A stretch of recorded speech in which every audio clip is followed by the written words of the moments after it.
সবাইকে আসসালামু আলাইকুম। আজ আপনাদের বানিয়ে দেখাবো চিড়ার সন্দেশ বা বরফি। চিড়ার সন্দেশ বা বরফি এতটাই মজা, আপনি কাউকে না বললে কে বুঝতেই পারবে না চিড়া দিয়ে বানানো। পারফেক্ট চিড়ার সন্দেশ বানানোর জন্য আমার এই রেসিপি সম্পূর্ণ আপনাকে ফলো করতে হবে। চিড়ার বরফি বা সন্দেশ বানানোর জন্য একটা পাত্রে নিয়ে নিচ্ছি 1.5 কাপ পরিমাণ চিড়া। চিড়াগুলো খুব ভালো করে চেলে নিতে হবে।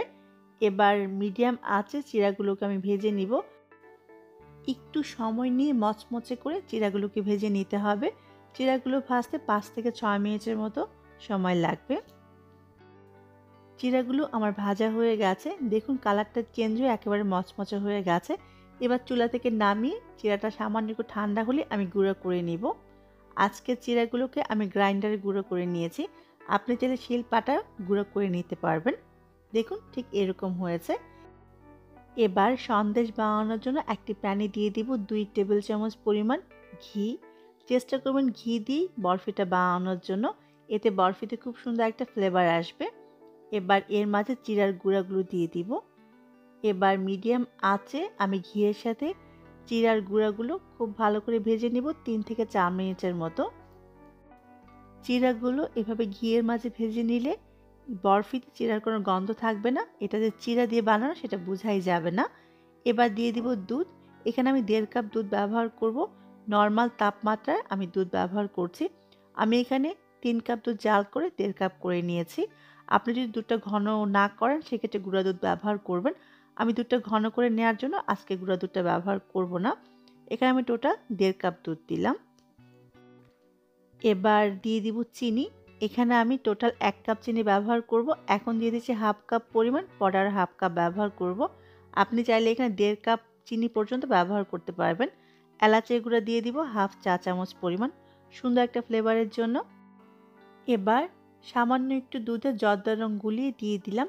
এটা একেবারেই অপশনাল, সন্দেশে সুন্দর একটা কালার আসার জন্য আমি এই রংটা ব্যবহার করেছি। এবার রংটা খুব ভালো করে আমি নেড়ে মিশিয়ে নিব। সবগুলো উপকরণ খুব ভালো করে নেড়ে মিশিয়ে নিয়ে আমি দিয়ে দিব আরও 1/2 কাপ পরিমাণ চিনি। আবারও খুব ভালো করে নেড়ে মিশিয়ে নিব এবং চিনিটা অনেকখানি পানি ছাড়বে, সেই পানিটা শুকিয়ে যাওয়া পর্যন্তই আমি নেড়ে নিব।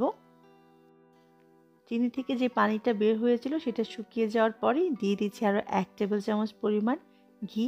আমি কিন্তু এর মাঝে আরও 1 টেবিল চামচ ঘি আর সামান্য একটু লবণ দিয়েছিলাম, যেটা ভিডিও রেকর্ড হয়নি সেজন্য আমি দেখাতে পারিনি। টোটাল এখানে আমার 4 টেবিল চামচ ঘি লেগেছে আর সামান্য একটু লবণও ব্যবহার করেছি। পানি সম্পূর্ণ শুকিয়ে যাওয়া পর্যন্ত আমি রান্না করে নিব। রান্না করতে করতে যখন এরকম হয়ে আসবে একটু খেয়াল করে দেখুন পানিটা সম্পূর্ণ শুকিয়ে গেছে, ঘিটা বের হয়ে এসছে। এই পর্যায়ে চুলা থেকে উঠিয়ে নিতে হবে। আমি আরেকটু ভালো করে আপনাদের বুঝিয়ে দিচ্ছি। দেখুন যখন একটু হাতে নেওয়ার পর দেখবেন যে হাতে লেগে যাচ্ছে না এবং খুব সুন্দর একটা শেপ দেওয়া যাচ্ছে, তখনই বুঝতে হবে রেডি হয়ে গেছে সন্দেশ বানানোর জন্য। আমি চুলা থেকে উঠিয়ে একটা পাত্রে নিয়ে নিলাম। আজকে সন্দেশগুলো আমি এরকম একটা ছাঁচে বানাবো। ছাঁচের গায়ে আমি একটু ঘি লাগিয়ে নিচ্ছি। আপনার কাছে যদি ছাঁচ না থাকে সেক্ষেত্রে আপনি বরফির মতো কেটে নিতে পারবেন। হালকা একটু গরম থাকা অবস্থায় আপনার সন্দেশগুলো বানিয়ে নিতে হবে, ঠান্ডা হয়ে গেলে কিন্তু শক্ত হয়ে যাবে।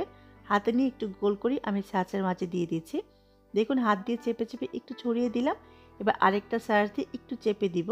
চেপে দেওয়ার পর যে অংশটা বাহিরে বের হয়ে আসবে সেটা আমি সরিয়ে দিব আর চেপে চেপে সাইডটা একটু সমান করে দিব। দেখুন ঠিক এভাবে। যখন এরকম চারপাশে সমান করে নেওয়া হবে তখনই আমি ছাঁচ থেকে সন্দেশটাকে বের করে নিব।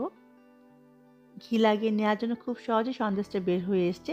দেখুন ঠিক একইভাবে সবগুলো সন্দেশ আমি বানিয়ে নিব। ঠিক একইভাবে সবগুলো সন্দেশ আমি বানিয়ে নিয়েছি। এই সন্দেশগুলো খেতে কিন্তু অসম্ভব মজা, কাউকে না বললে বুঝতেই পারবে না চিড়া দিয়ে বানানো। সবাই অনেক ভালো থাকবেন। আজকের জন্য আল্লাহ হাফেজ।